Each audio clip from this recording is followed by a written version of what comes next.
Olá pessoal, eu sou Letícia Lassi e hoje eu tô aqui na plataforma do Palácio do Festival de Cannes, que fica em frente à sala Agnes Varda, para falar sobre o dia 4, o quarto dia do festival e o que teve nesse quarto dia. O principal foi a coletiva de imprensa do Megalópolis com Francis Ford Coppola, em que ficou lotada e muita gente estava especulando sobre o dinheiro do próprio Francis Ford Coppola investido no filme. E a resposta dele foi ótima. Eu vou compartilhar com vocês o vídeo nas nossas redes sociais, em que ele disse que o dinheiro não importa. Ele fez o investimento em vinicultura. Se ele tem 120 milhões para gastar num filme, os filhos dele já estão bem encaminhados, a filha dele já ganhou um Oscar, que é a Sofia, o Roman também está fazendo filme. Então ele não tem como se preocupar, que isso ele não tá. Ele falou para as pessoas não perguntarem para ele que ele tá bem financeiramente. Eu achei super engraçado. Ele falou que não é pra gente ficar se preocupando com o dinheiro dele e que tinha que se preocupar em fazer amigos. Foi uma ótima resposta para a especulação da indústria cinematográfica. E nem todo mundo tem uma vinicultura para chamar de sua para financiar seus filmes, não é mesmo? Mas, sabendo que a gente não apreciou tanto o filme dele, ele talvez diz que já tem mais um projeto e que espera viver aí até os mais 100 anos para poder continuar fazendo filmes da maneira que ele quiser. Isso é ótimo. Bom, e aí o primeiro filme conferido por mim, que é da Mostra Competitiva, é um filme da Romênia, que se chama A 3 Quilômetros Longe de Casa, e aí eu traduzindo de maneira livre o título para português, que é um filme que fala sobre homofobia.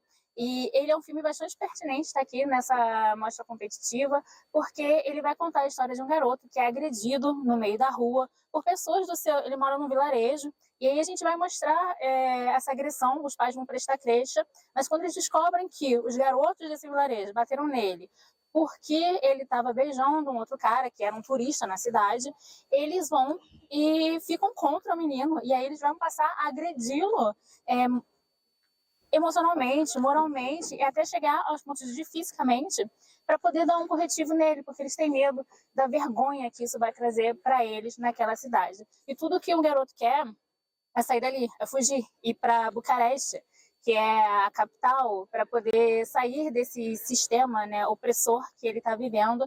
E isso é feito de maneira bem linear, com uma história contando pelos pontos de vista da polícia, dos vizinhos, da própria família, do padre, fazendo analogias com vacina, para dizer que assim, os pais fazem coisas que podem machucar os filhos para ser melhor para eles. É a primeira vez que eu vejo um filme nessa perspectiva sobre a cura gay. A gente já viu outros temas, Boy Eraser, o mau comportamento de Lawrence Cameron, que também passou em festivais. E é muito importante a gente ver que ainda, em vários locais, em vários países do mundo, isso ainda é um tema recorrente e que a gente tem que ficar martelando para a gente mudar o pensamento da sociedade. Logo em seguida, eu fui ver um dos outros filmes da mostra competitiva que estava aí, que é Kinds of Kindness, que tinha quase o mesmo elenco ali do Pobres Criaturas, que era da Emma Stone, mas nesse elenco tem o Jesse Plemons, que faz uma diferença ali. Ele tem a mesma marca do diretor dos primeiros filmes dele, como Dente Canino, como O Sacrifício do Cervo Sagrado, como O Lagosta. Porém, o que preocupa, mas não preocupa tanto, na verdade, ele meio que perde a cadência, é querer recortar entre as histórias. E acaba que a gente não consegue se conectar tanto o tempo que a gente queria com os personagens para poder ter aquele envolvimento maior. Obviamente, ele não é parecido nem com Pobres Criaturas, nem com A Favorita, que tinha aquela opulência visual. Ele é um filme muito mais centrado na metrização do roteiro, coisa que o Lanthimos faz brilhantemente.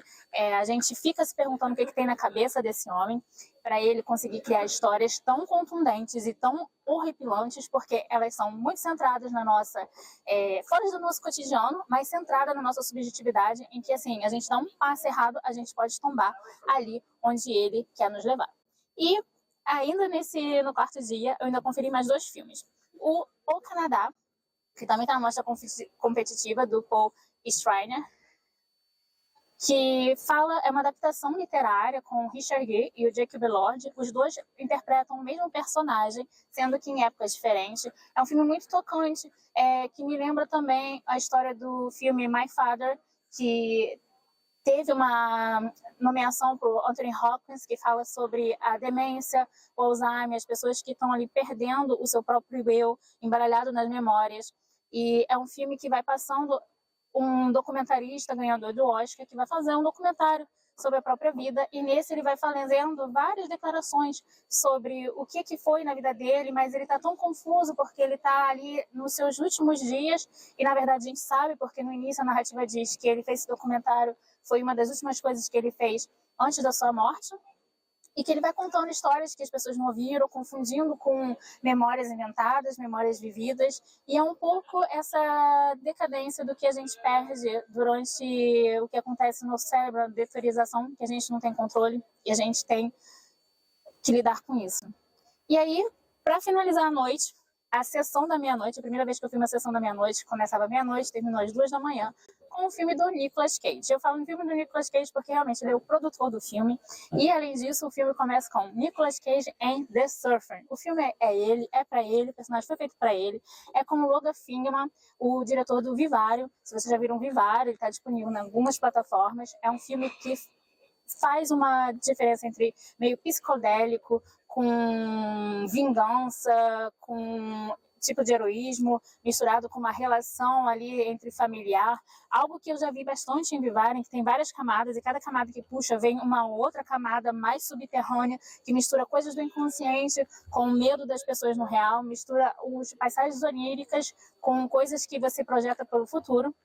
E o filme começa a te levar para vários momentos, até chegar um momento que tem um momento do Nicolas Cage, que ele vai dar aquele grito, que vai fazer aquela elucubração dele, e que no final ele foi aplaudido de pé pela plateia, porque eles adoraram, a gente queria isso mesmo, o Nicolas Cage, e ele entregou, e ele mesmo começou a gritar por conta própria, ainda perguntou como é que era, come o rato, porque tem uma cena que ele grita come o rato em francês. Então assim, foi maravilhoso poder ter experimentado de assistir o filme com o próprio Nicolas Cage ali na sala.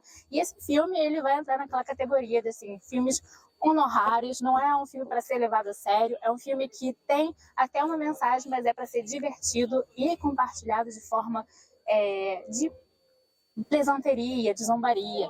E isso dá muito certo. Bem, esses são os filmes que eu vi no quarto dia, eu fico por aqui. Espero que você continue acompanhando a gente para os próximos dias.